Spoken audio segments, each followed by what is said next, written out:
Shalom semuanya. Welcome untuk teman-teman yang baru pertama kali hadir di persekutuan online service King Youth Medan. Sebelum kita memulai persekutuan kita pada malam hari ini, kita sama-sama ambil waktu sejenak. Kita tenangkan hati kita. Kita berikan fokus kita hanya kepada Tuhan. Mari kita berdoa.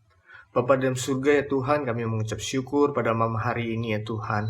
Di waktu pandemi seperti ini ya Tuhan, Kau masih memberikan kami kesempatan ya Tuhan untuk mengikuti persekutuan online King Youth Medan ya Tuhan. Tuhan, sebentar lagi kami akan memulai persekutuan kita pada malam hari ini ya Tuhan. Kiranya Engkau persiapkan hati kami Tuhan. Kiranya fokus kami hanya kepada Engkau saja.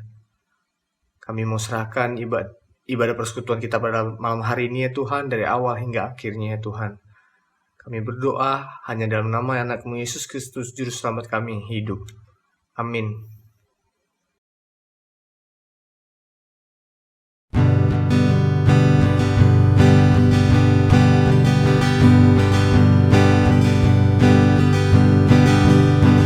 Who am I that the highest thing would welcome me?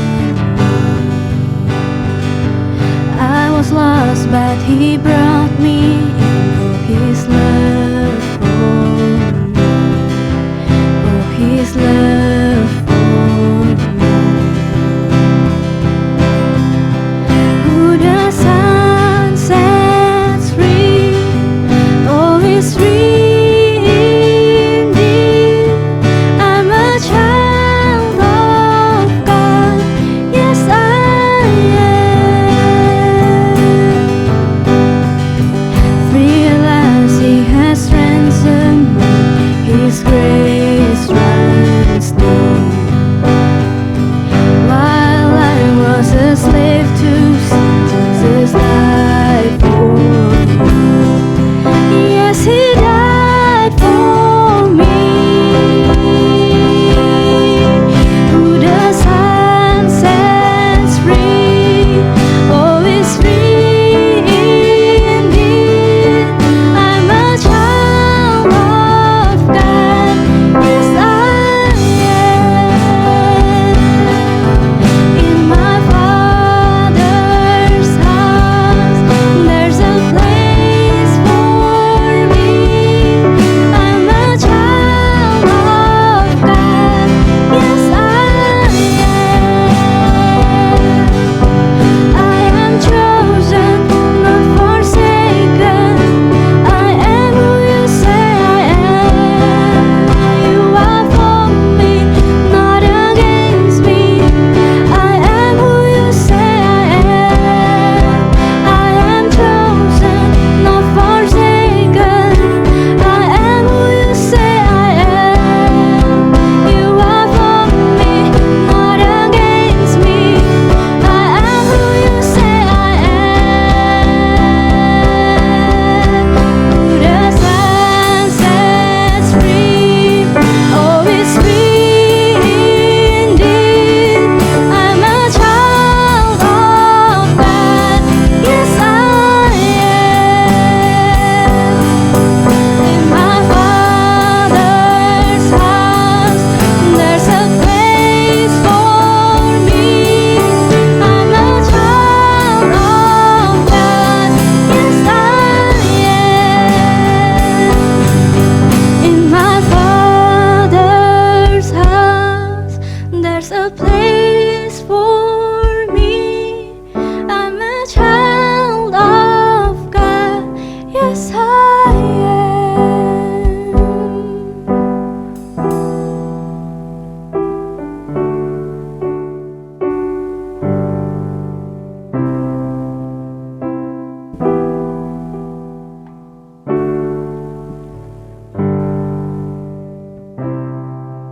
I am chosen, not forsaken. I am who You say I am. You are for me, not against me. I am who You say I am. I am chosen, not forsaken. I am who You say I am.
a place for me.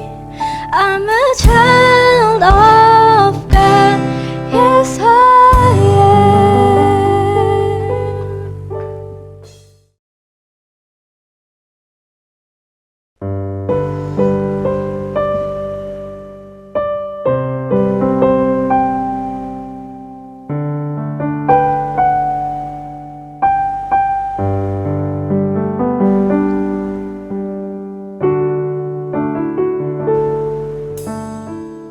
Kemanakah kami mencari kasih sejati? Kemanakah kami berseru saat badai datang menderu? Yang kami tahu hanya Kau yang mampu pulihkan segala sesuatu. Kemanakah kami mencari kasih sejati? Kemanakah kami berseru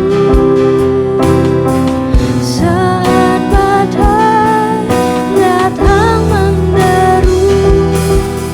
Yang kami tahu hanya Kau yang mampu pulihkan segala sesuatu.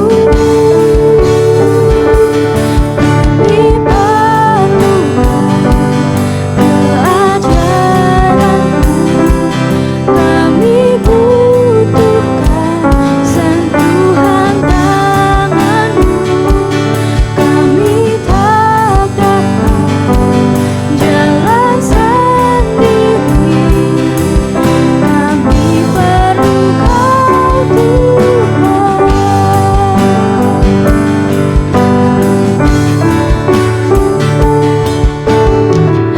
Kemanakah kami mencari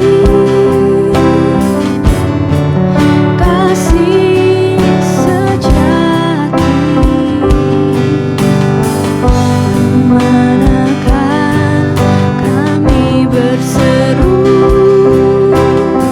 saat badai datang menderu? Yang kami tahu hanya Kau yang mampu pulihkan segala sesuatu.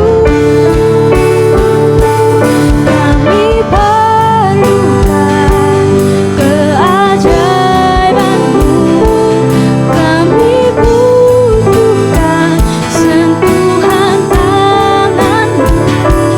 Kami tak dapat jalan sendiri, kami perlu Kau Tuhan. Kami perlukan keajaiban-Mu, kami butuhkan sentuhan tangan-Mu.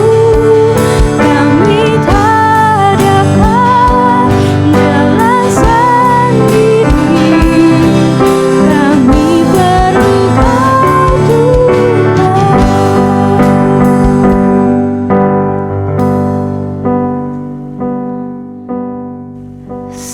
Satu-satunya yang ku andalkan, satu-satunya yang ku percaya. Engkau sumber kekuatan, sumber pengharapan, sumber kedamaian. Satu-satunya yang ku andalkan, satu-satunya yang ku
Shalom teman-teman. Kita bersyukur pada hari ini kita masih tetap boleh sama-sama belajar firman Tuhan dan memuji Tuhan walaupun secara virtual. Sebelum kita mendengarkan firman Tuhan, mari kita berdoa terlebih dahulu. Bapa Surgawi, kami mengucap syukur untuk setiap kebaikan Tuhan, untuk setiap penjagaan Tuhan, untuk setiap berkat yang Tuhan sudah berikan di dalam kehidupan kami. Tuhan, sekarang kami akan mendengarkan firman-Mu. Biarlah kiranya Tuhan yang memberkati kami pada saat perenungan firman Tuhan dan pemaparan materi. Kami menyerahkan Tuhan, biarlah waktu ke depan Tuhan yang memberkati. Demikian kami berdoa atas nama Tuhan Yesus, Juru Selamat kami yang hidup. Amin.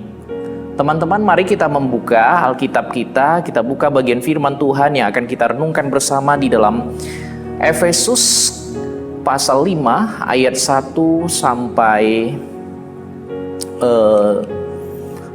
13. Kita buka di dalam Efesus pasal 5 ayat 1 sampai dengan 13. Kalau teman-teman sudah mendapatkannya, kita bacakannya bersama-sama ya. Efesus pasal 5 ayat 1 sampai dengan 13. Sebab itu jadilah penurut-penurut Allah seperti anak-anak yang kekasih, dan hiduplah di dalam kasih, sebagaimana Kristus Yesus juga telah mengasihi kamu dan telah menyerahkan dirinya untuk kita sebagai persembahan dan korban yang harum bagi Allah. Tetapi percabulan dan rupa-rupa kecemaran atau keserakahan disebut saja pun jangan di antara kamu, sebagaimana sepatutnya bagi orang-orang kudus. Demikian juga perkataan yang kotor, yang kosong atau yang sembrono, karena hal-hal ini tidak pantas. Tetapi sebaliknya ucapkanlah syukur. Karena ingatlah ini baik-baik, tidak ada orang sundal, orang cemar, atau orang serakah. Artinya penyembah berhala yang mendapat bagian di dalam kerajaan Kristus dan Allah. Janganlah kamu disesatkan orang dengan kata-kata yang hampa, karena hal-hal yang demikian mendatangkan murka Allah atas orang-orang durhaka. Sebab itu janganlah kamu berkawan dengan mereka. Memang dahulu kamu adalah kegelapan, tetapi sekarang kamu adalah terang di dalam Tuhan. Sebab itu hiduplah sebagai anak-anak terang, karena terang hanya berbuahkan kebaikan dan keadilan dan kebenaran. Dan ujilah apa yang berkenan kepada Tuhan. Janganlah turut mengambil bagian dalam perbuatan-perbuatan kegelapan yang tidak berbuahkan apa-apa, tetapi sebaliknya telanjangilah perbuatan-perbuatan itu. Sebab menyebutkan saja pun apa yang dibuat oleh mereka di tempat-tempat yang tersembunyi telah memalukan. Tetapi segala sesuatu yang sudah ditelanjangi oleh terang itu menjadi nampak, sebab semua yang nampak adalah terang. Teman-teman, perenungan kita pada hari ini itu adalah Life in Light. Teman-teman yang diberkati Tuhan, seorang Josh Towell mengatakan begini. Dia mengingatkan, Tuhan, ingatkan aku bahwa kehadiran-Mu di dalam hatiku dimaksudkan agar orang lain mengetahuinya. Tolonglah agar aku menghargai segala berkat dari kehadiran-Mu, sehingga aku rela berbagi berkat itu dengan murah hati kepada sesama. Artinya apa teman-teman? Artinya teman-teman yang sudah ditebus oleh Kristus, teman-teman itu mempunyai hidup yang ada aturan-aturannya. Teman-teman itu memiliki pemikiran apa yang dipikirkan oleh Tuhan. Teman-teman melakukan apa yang ingin dilakukan oleh Tuhan. Oleh karena itu Tuhan, teman-teman yang sudah ditebus oleh Kristus, maka dia itu mempunyai satu sikap yang selalu memuliakan Tuhan. Hidupnya itu memperkenankan hati Tuhan, teman-teman. Nah, teman-teman, kalau kita lihat tadi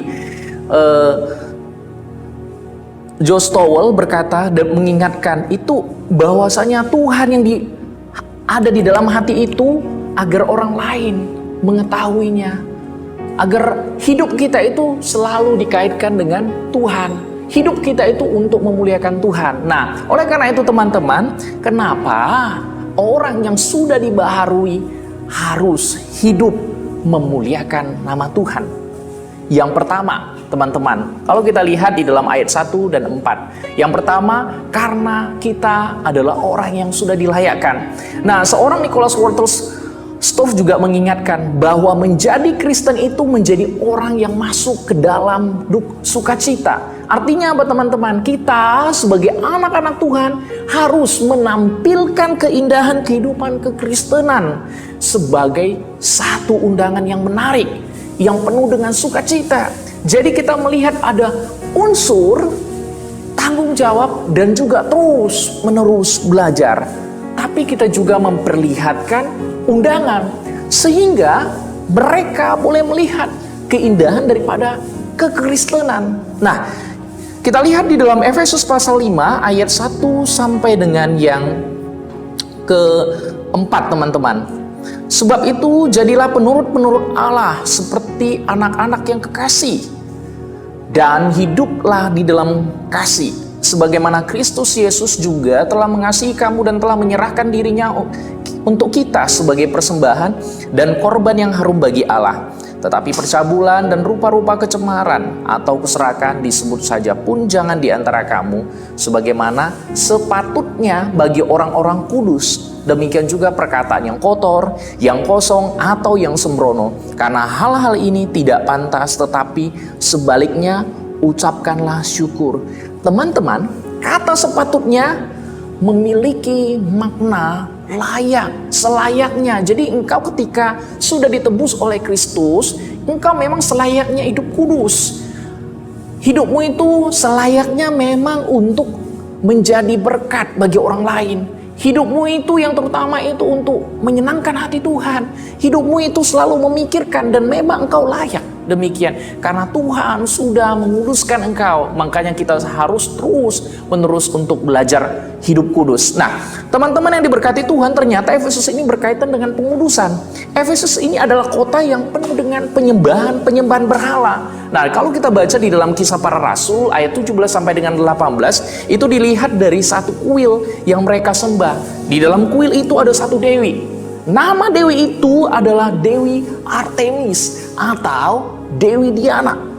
Ini adalah lambang atau simbol kesuburan, makanya patung yang mereka gambarkan itu seperti itu, teman-teman. Nah, seperti gambar yang menyatakan satu kesuburan. Nah, di dalam Artemis itu pada waktu itu zaman-zaman Efesus belum bertobat, zaman Paulus mengirim surat, ya, mereka itu lebih kepada penyembahan berhala dan juga ada pelacuran-pelacuran.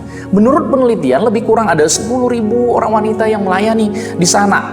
Yang datang mereka beribadah menyembah Dewi Artemis. Ya, mereka mengadakan hubungan yang tidak senonoh di dalam kuil itu, maka disebut juga dengan pelacuran berbakti. Dianggap kudus untuk mendapatkan sesuatu kenyamanan, teman-teman. Panen berlimpah, keberhasilan di dalam perekonomian dan juga keberhasilan dalam panen. Nah, kalau kita perhatikan, kemudian Paulus berkata, 2 tahun lamanya Paulus penginjilan dan orang bertobat. Pada waktu orang bertobat, apa yang terjadi? Kalau kita lihat di dalam penyembahan, kita yang di dalam catatan Kisah Para Rasul itu dicatat ada 7 orang skiwa. Nah, 7 orang skiwa itu atau yang disebut dukun, mereka pengen coba dalam nama Yesus yang berkuasa. Terus keluarlah setan-setan. Terus setannya bilang apa? Ya, saya kenal yang namanya Paulus. Kristus Yesus juga saya kenal, tapi engkau siapa? Dan akhirnya setan itu marah-marah. Kemudian Paulus itu berhadapan dengan orang-orang yang melacur, yang dianggap kudus. Nah, sihir berbuat baik, kata-kata yang kasar dianggap bagus dan benar. Makanya Paulus bilang, gaya orang yang sudah ditebus atau yang sudah diciptakan baru itu, dia itu berbeda sekali kalau kita lihat di dalam ayat yang 21-22. Nah, teman-teman sekalian, kalau kita lihat di dalam Roma pasal 12 ayat 2 juga mengatakan, dia bilang begini, karena ayat sebelumnya, demikian aku menasihati kamu karena kamu telah ditebus, jadi jangan serupa dengan dunia, tetapi berubahlah oleh pembaharuan budimu. Teman-teman yang dikasihi Tuhan, kata berubah itu adalah berarti pembenaran terjadi ketika seseorang yang tidak benar itu bertobat karena yang nggak benarnya.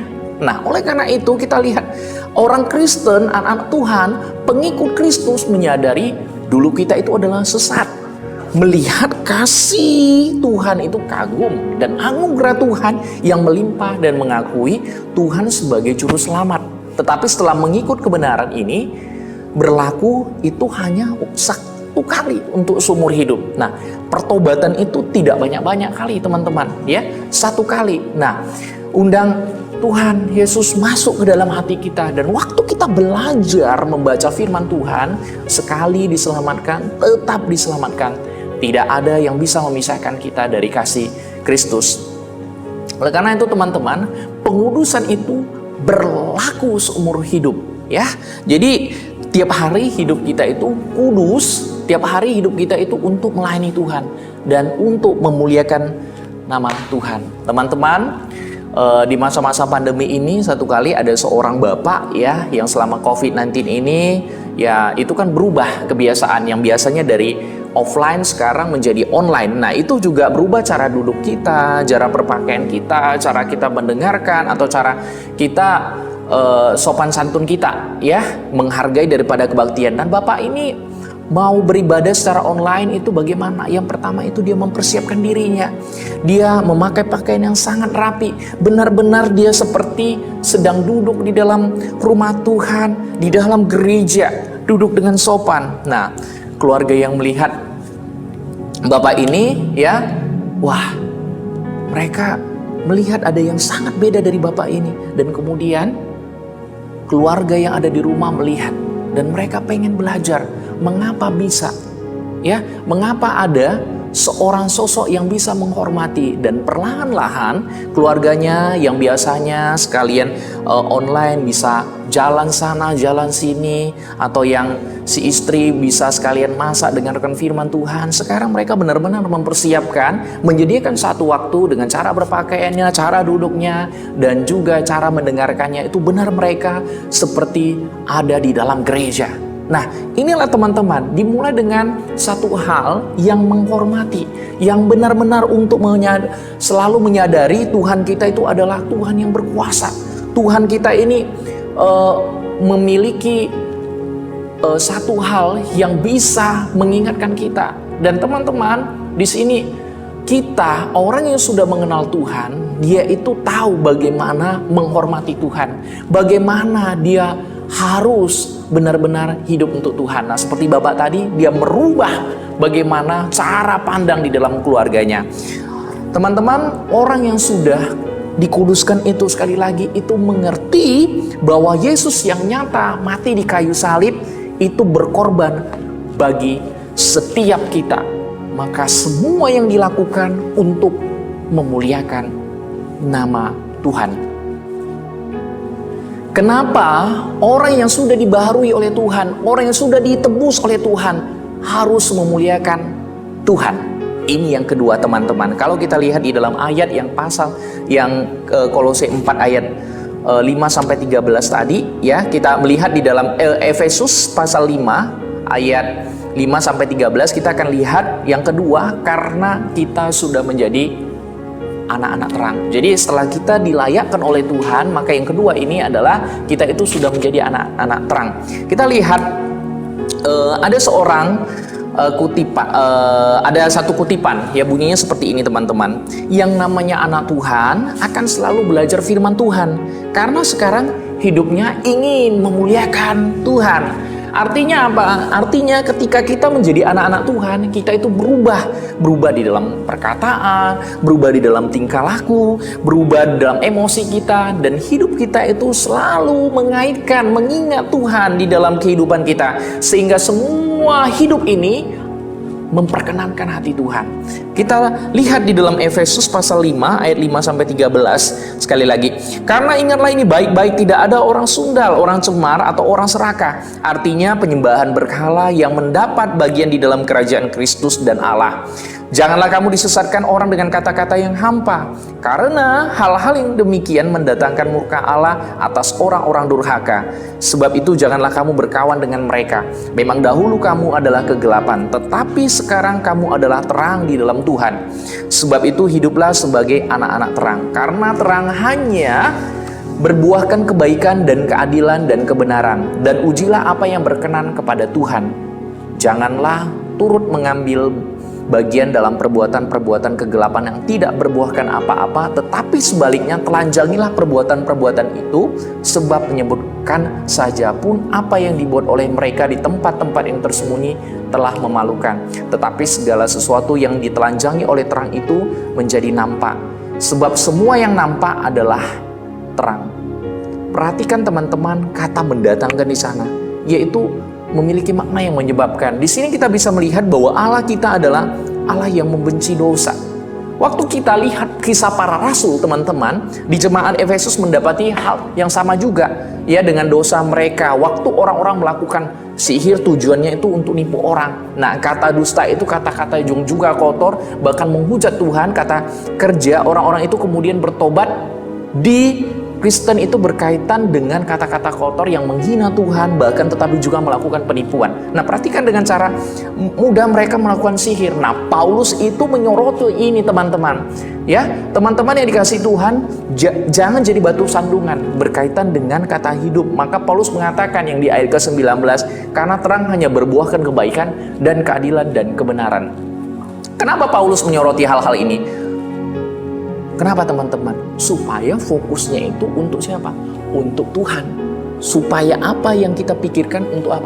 Untuk Tuhan. Jadi semuanya itu kembalinya kepada Tuhan. Supaya ini dipersembahkan secara utuh. Untuk siapa? Untuk Tuhan. Maka hidup ini kembali lagi secara utuh untuk kemuliaan Tuhan, teman-teman. Nah, sekarang kalau orang yang sudah dikuasai oleh firman Tuhan, Paulus bilang begini, ya, saya sehati sepikir dengan Kristus. Dia nggak mungkin bisa sehati sepikir dengan Kristus kalau ia tidak betul-betul belajar untuk mengerti isi dan hati pikiran Kristus. Jadi teman-teman, sekarang kalau orang yang sudah dikuasai firman Tuhan, itu punya relasi yang benar dengan Tuhan. Lihat tujuan dari persekutuan kita dengan kalau kita lihat di dalam Injil Yohanes pasal 15 ayat 8. Dalam hal inilah Bapakku dipermuliakan, yaitu jika kamu berbuah banyak, dan dengan demikian kamu adalah murid-muridku. Jadi fokusnya tentang kepada siapa? Kepada siapa? Yaitu Tuhan, teman-teman. Jadi fokusnya itu untuk hanya Tuhan. Jadi hanya nama Tuhan yang dipermuliakan, bukan saya.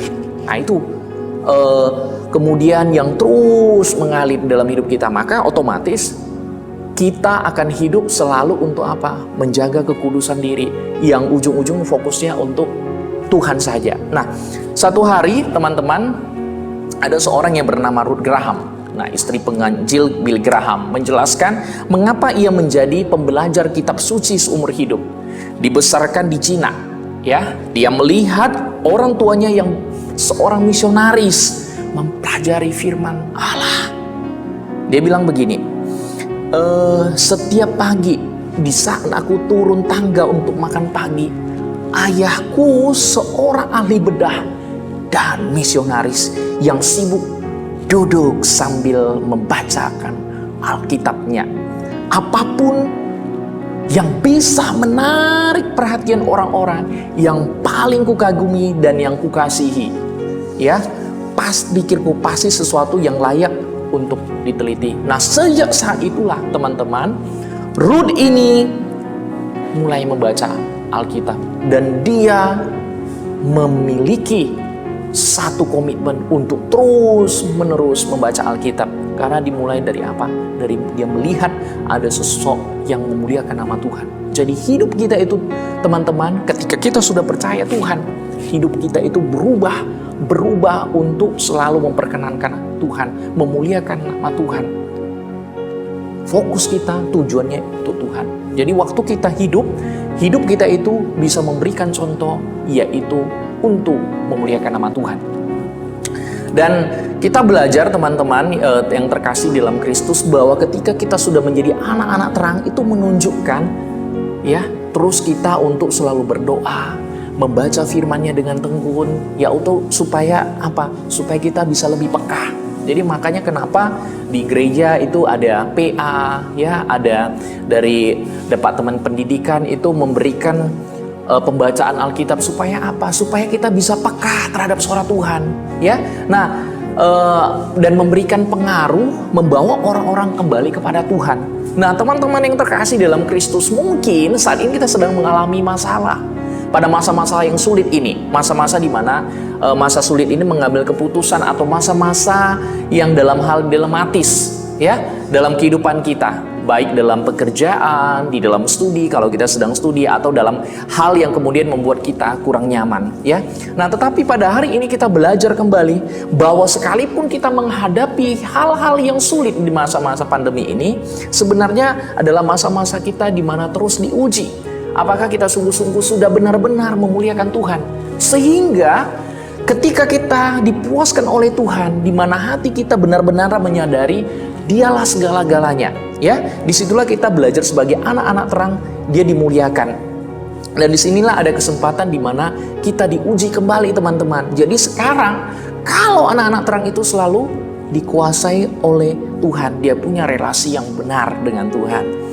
Nah, teman-teman yang sudah lahir baru, kita itu terus berjuang di dalam perkataan kita, di dalam perbuatan kita, di dalam tingkah laku kita, ya, di dalam emosi kita. Sekali lagi, semuanya itu kita terus berjuang. Apalagi di masa-masa pandemi ini adalah masa-masa yang begitu sensitif, masa-masa yang terus kita berjuang, ya, untuk bisa hidup kudus, untuk hidup terus dekat dengan Tuhan. Dan itu terus kita berjuang tuh, teman-teman. Biasanya seseorang di masa-masa yang sulit, maka di sanalah dia terus diuji untuk terus lebih dekat sama Tuhan, diuji terus untuk bisa memuliakan nama Tuhan. Oleh karena itu Tuhan, teman-teman, mari kita yang sudah ditebus oleh Tuhan, mari kita terus sama-sama bisa memikirkan apa yang Tuhan pikirkan, melakukan apa yang Tuhan ingin lakukan. Mari kita terus hidup lebih baik dan lebih taat. Nah, mari teman-teman, marilah kita hidup terus memuliakan nama Tuhan. Biarlah kita minta Tuhan menolong kita supaya di masa-masa yang sulit ini kita tidak kembali lagi seperti dahulu, tetapi biarlah hidup kita itu selalu mengandalkan Tuhan dan memuliakan nama Tuhan, sehingga hidup kita selalu memperkenankan hati Tuhan. Mari kita berdoa.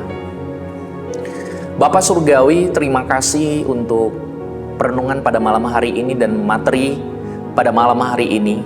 Kami bersyukur Tuhan kalau Engkau sudah menebus dosa-dosa kami, Engkau mati disalibkan untuk kami. Itu semua Tuhan sudah lakukan.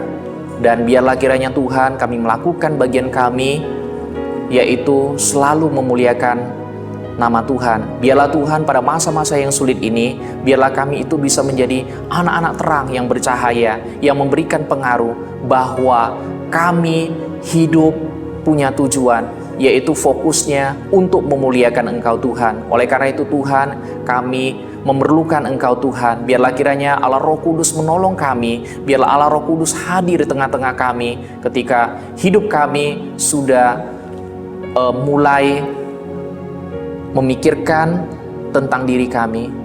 Biarlah hidup kami Tuhan kembali lagi diingatkan oleh Tuhan, hidup kami untuk memuliakan nama Tuhan. Terima kasih Tuhan untuk hari ini. Biarlah kiranya Tuhan yang memberkati kami pribadi lepas pribadi. Demikian kami berdoa atas nama Tuhan Yesus Juru Selamat kami yang hidup. Amin. Firman Tuhan yang sangat memberkati kita ya. Terima kasih juga untuk Sandy Lause yang telah men-sharingkan firman Tuhan kepada kita. Nah, saatnya kita masuk ke dalam warta. Yang pertama, kami mau menyambut teman-teman yang baru pertama kali join di online service King Medan. Welcome. Yang kedua, persembahan dapat diberikan melalui OVO maupun di rekening BCA. Nanti nomor rekening BCA dan nomor OVO akan dicantumkan di akhir video dan bisa juga dilihat di IG kita dan juga bisa lihat di bawah ini. Yang ketiga, setiap hari Jumat jam 7.30 malam kita akan mengadakan pendalaman Alkitab. Pendalaman Alkitab ini kita akan lakukan melalui aplikasi Zoom. Nanti link aplikasi Zoom-nya bisa diambil, bisa di-DM ke kita melalui IG kita ataupun di grup WhatsApp ataupun di Line group. Yang terakhir ya, saya mau mengajak teman-teman untuk follow Instagram kita, subscribe YouTube channel kita, dan ikutin Facebook kita. Sebelum kita mengakhiri persekutuan kita pada malam hari ini, kita sama-sama ucapkan doa Bapa kami. Bapa kami di surga, dikuduskanlah namamu, datanglah kerajaanmu, jadilah kehendak-mu di bumi seperti di surga. Berikanlah kami pada hari ini makanan kami yang secukupnya, dan ampunilah kami atas kesalahan kami seperti juga kami mengampuni orang yang bersalah kepada kami. Dan janganlah membawa kami ke dalam percobaan, tapi lepaskanlah daripada yang jahat. Karena Engkaulah yang punya kerajaan, kuasa, dan kemuliaan sampai selama-lamanya. Amin. See you next week. Kita berjumpa di minggu depan melalui aplikasi Zoom ya. Bye-bye.